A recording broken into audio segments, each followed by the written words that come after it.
आयरा ने शाम ढलने से कुछ पहले कमरे की खिड़की बंद की, आईने में खुद को एक लम्हे के लिए देखा और फिर आहिस्ता से कामयार की तरफ मुड़ी। इसकी आवाज में अजीब सा आतिमाद और हल्की सी घबराहट मिली हुई थी। इसने कहा कि आज फल्क ने बहुत बड़ी महफिल सजाई है। शहर के माजिज लोग, कारोबारी साथी और रिश्तेदार सब वहां मौजूद होंगे। हमें उस तकरीब में एक साथ जाना होगा ताकि दुनिया को मालूम हो कि हम दोनों एक हैं। कामयार ने चंद लम्हे खामोश रहकर इसके चेहरे को देखा, जैसे वो इसके इरादों को पढ़ने की कोशिश कर रहा हो। फिर हल्का सा मुस्कुराकर रजामंदी जाहिर कर दी। दोनों तैयार होकर जब हाल में दाखिल हुए तो रोशनियों की चमक, कहकाओं की आवाजें और मौसीकी की मध्यम धन फजा में फैली हुई थी। हर तरफ खुश लिबास मेहमान थे और फल्क मेहमानों का इस्तकबाल करते हुए एक कामयाब मेजबान की तरह मुस्कुरा रही थी। इसने आयरा को देखकर आगे बढ़कर गले लगाया और सरगोशी की कि तमाम लोग आ चुके हैं। बेहतर होगा तुम खुद कामयार का तारुफ करवाओ ताकि सब पर अच्छा ताथर पड़े। आयरा ने दिल पर काबू पाते हुए कामयार का हाथ थामा और एक एक मेज पर जाकर मुस्कुराते हुए उसका तारुफ करवाने लगी। इब्तदा में सब कुछ मामूल के मुताबिक था। लोग मुबारकबाद देते, हाथ मिलाते और खुशगवार जमले कहते, मगर अचानक एक बुजुर्ग मेहमान ने हंसते हुए सवाल कर दिया कि भाई आप दोनों की शादी की कहानी क्या है, कैसे तय हुई। इस सवाल पर कामयार के चेहरे का रंग बदल गया। इसकी आंखों में अजीब सी तलखी अभर आई।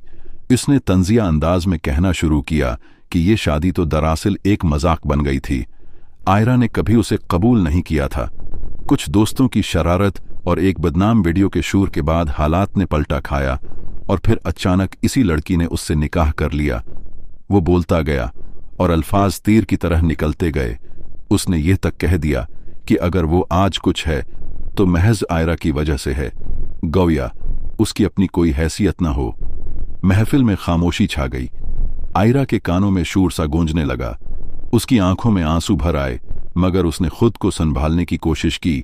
जब मजीद बर्दाश्त न हुआ तो वो आहिस्ता से पीछे हटी और हाल से निकलने लगी। मगर इस मंजर को आयरा के वालिद इरफान साहब ने भी देख लिया था। वो अपनी बेटी की तौहीन बर्दाश्त न कर सके। उनके चेहरे पर गुस्से की लहर दौड़ गई। वो तेजी से आगे बढ़े और सबके सामने कामयार के गाल पर जोरदार थप्पड़ रसीद किया। फिर उसका गरीबान पकड़कर सख्त लहजे में बोले कि तुमने ये कैसे सोच लिया कि मेरी बेटी का कोई सहारा नहीं। आज के बाद वो तुम्हारे साथ एक लम्हा भी नहीं गुजारेगी। हाल में सन्नाटा छा गया। फलक समेत सब लोग हैरान खड़े रह गए। इरफान साहब ने आयरा का हाथ मजबूती से थामा और उसे अपने साथ लेकर बाहर निकल गए। कामयार वहीं साकित खड़ा रह गया। इसके गाल पर हाथ था और आंखों में हैरत। इसका दोस्त यार उसके करीब आया और अफसोस से बोला कि तुमने अपनी जिद और गुरूर में सब कुछ बर्बाद कर दिया। वो तुम्हें छोड़कर जा रही है और शायद कभी वापस न आए। कामयार जैसे होश में आया और धीमी आवाज में कहा कि उसे कुछ समझ नहीं आ रहा, बस उसे घर पहुंचा दिया जाए। अगली सुबह इरफान साहब आयरा के पास बैठे। उनकी आवाज में शफकत भी थी और अज़्म भी। उन्होंने कहा कि इस घर में वापस जाने का सवाल ही पैदा नहीं होता। वो चाहें तो फौरन अलीहदगी का फैसला कर लें। मगर आयरा ने आंसू साफ करते हुए कहा कि वो अभी ये रिश्ता खत्म नहीं करना चाहती। वो सिर्फ कुछ वक्त के लिए दूर जाना चाहती है ताकि कामयार को अपनी गलती का एहसास हो सके। बाप ने बेटी की जिद मान ली और उसी दिन बैरून मुल्क जाने का इंतजाम कर दिया। इधर कामयार के घर में अजीब उदासी छा गई। उसकी वालदा नफीसा को जब आयरा नजर न आई तो दिल बैठ सा गया। उन्हें महसूस हुआ कि आयरा की मौजूदगी से ही घर में सुकून लौटा था। वो कामयार के कमरे में गईं तो बेटा खामोश बैठा था। उसने टूटे लहजे में बताया कि आयरा हमेशा के लिए जा रही है। नफीसा का दिल कांप उठा। यार दफ्तर चला गया, मगर नफीसा बेचैन रहें। वो फौरन आयरा के घर पहुंचे जहां फलक मौजूद थी। पूछने पर मालूम हुआ कि आयरा अपने वालिद के साथ हवाई अड्डे जा चुकी है और हमेशा के लिए मुल्क छोड़ रही है। ये सुनते ही नफीसा के कदमों तले जमीन निकल गई। उन्होंने फौरन कामयार को फोन किया और कहा कि सब कुछ छोड़कर फौरन एयरपोर्ट पहुंचे। खबर सुनते ही उसके होश उड़ गए। वो गाड़ी को तेज रफ्तारी से दौड़ाता हुआ वहां पहुंचा। उसने देखा कि इरफान साहब आयरा को अंदर ले जाने ही वाले हैं। वो दीवाना वार दौड़ता हुआ पुकारने लगा। आयरा रक गई। वो उसके सामने पहुंचकर घुटनों के बल गिर गया, आंसुओं के साथ माफी मांगी और कहा कि वो उसके बगैर बेटी की पैदाइश के बाद घर की फजा यकस्सर बदल गई।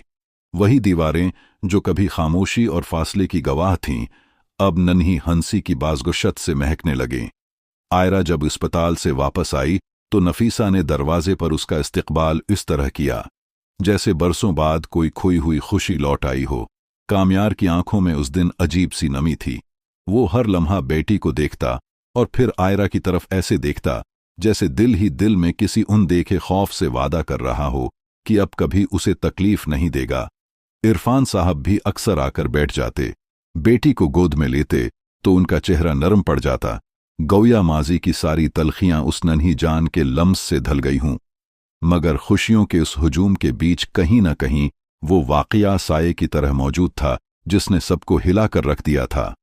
आयरा बज़ाहिर मुस्कुराती, घर संभालती, मां होने की जिम्मेदारियां निभाती, लेकिन रात की तन्हाई में कभी कभी उसके दिल में वो महफिल, वो अल्फाज और वो लम्हा फिर से जिंदा हो जाता। जब उसकी इज्जत सबके सामने मजरूह हुई थी, वो खुद को समझाती कि कामयार बदल चुका है। उसकी आंखों में पुछतावा साफ नजर आता है, मगर दिल के जख्मों को मुंदमिल होने में वक्त लगता है। कामयार ने भी ये बात महसूस कर ली थी कि महज मुआफी काफी नहीं, उसे एतिमाद दोबारा जीतना होगा। उसने कारोबार में खुद को मसरूफ जरूर रखा, मगर अब उसकी तरजीह घर था। वो बेटी के लिए वक्त निकालता, आयरा के लिए छोटे छोटे सरप्राइज लाता, कभी खाने की मेज खुद सजा देता, कभी रात को बेटी को सलाने की जिम्मेदारी ले लेता ताकि आयरा आराम कर सके। नफीसा अक्सर बेटे को देखकर दिल ही दिल में दुआ करती कि उसका ये बदलाव मुस्तकिल हो। एक शाम जब सब सहन में बैठे थे और बेटी नरम कंबल में लपटी आयरा की गोद में सो रही थी, कामयार ने हचकचाते हुए आयरा से कहा कि वो इस दिन की हर बात पर शर्मंदा है और शायद जिंदगी भर रहेगा, मगर वो चाहता है कि आयरा उसे एक मौके दे कि वो उसकी इज्जत की हिफाजत अपने गुरूर से बढ़कर करे। आयरा ने उसकी आंखों में झांका।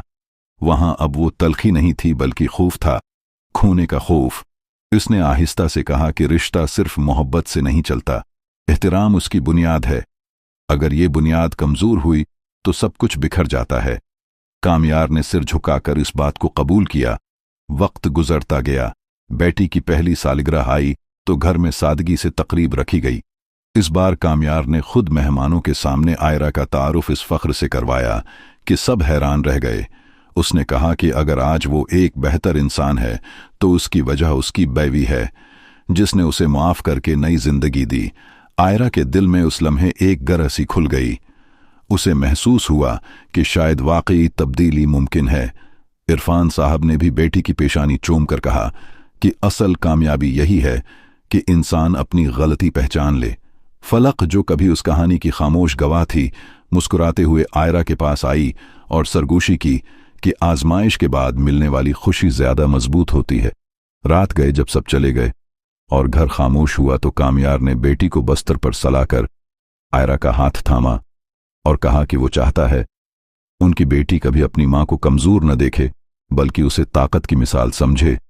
आयरा ने जवाब दिया कि ताकत वही होती है जो माफ भी कर सके और शर्त भी रख सके कि दोबारा जुल्म न हो। दोनों ने मिलकर अहद किया कि आइंदा किसी भी इख्तिलाफ को खामोशी या गुरूर में नहीं बदलने देंगे बल्कि बात करके हल करेंगे। जिंदगी मुकम्मल तो कभी नहीं होती, मगर उसमें सीखने का सफर जारी रहता है और इस घर में अब ये सफर एक नई समझ के साथ आगे बढ़ रहा था, जहां माजी की तलखी सबक बन चुकी थी और मुस्तकबल की उम्मीद उनकी बेटी की मुस्कुराहट में झलक रही थी।